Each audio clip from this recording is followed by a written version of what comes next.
सरपंच संतोष देशमुखांचा अमानुष छळ बघावल्याने मारहाणीचे फोटो पाहून तरुणाचं टोकाचं पाऊल. बीडचं जाणेगाव हादरलं.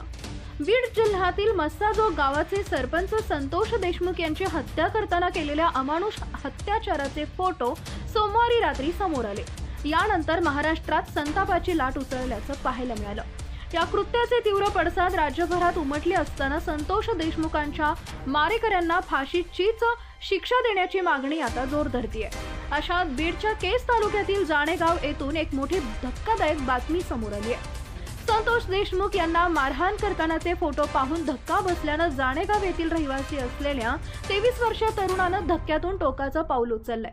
अशोक हरिभाऊ शिंदे या तरुणानं गळफास घेऊन आत्महत्या केल्याचा धक्कादायक प्रकार उघडकीस आलाय. या घटनेनं संपूर्ण बीड जिल्ह्यात एकच खळबळ उडाली असून या घटनेचा अधिक तपास पोलीस करत आहेत. तर लढाई कशी करायची, धनंजय देशमुख यांचं आवाहन.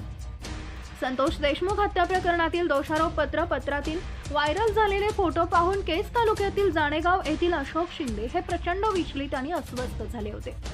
त्यांनी या विषयावर गावातील मित्रांसमवेत चर्चा केली. घरी जाऊन येतो असं सांगून ते घरी गेले आणि घरात गळफास लावून आपली जीवनयात्रा संपवली.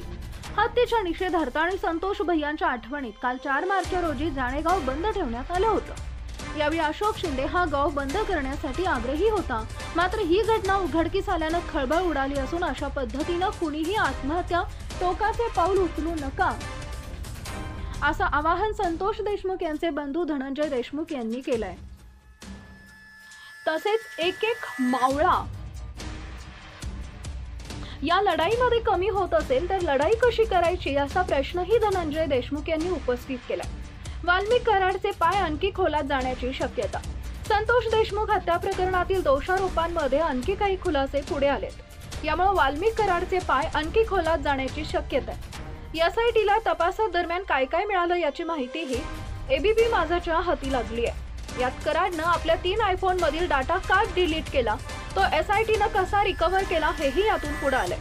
कराडची महाराष्ट्रभर कोट्यावधीच्या संपत्तीनंतर एसआयटीला कराडच्या महागड्या गाड्या जप्त करायच्या असल्यास ही माहिती वाल्मिक कराडनं किती महागड्या गाड्या आहेत त्याचाही तपास केला जाणार आहे. संतोष देशमुख हत्या प्रकरणात सादर केलेल्या दोषारोप पत्रात वाल्मिक कराडकडे महागड्या गाड्या असल्याचं देखील समोर आलंय. या गाड्या जप्त करण्यासाठी न्यायालयात अर्ज करण्यात आलाय.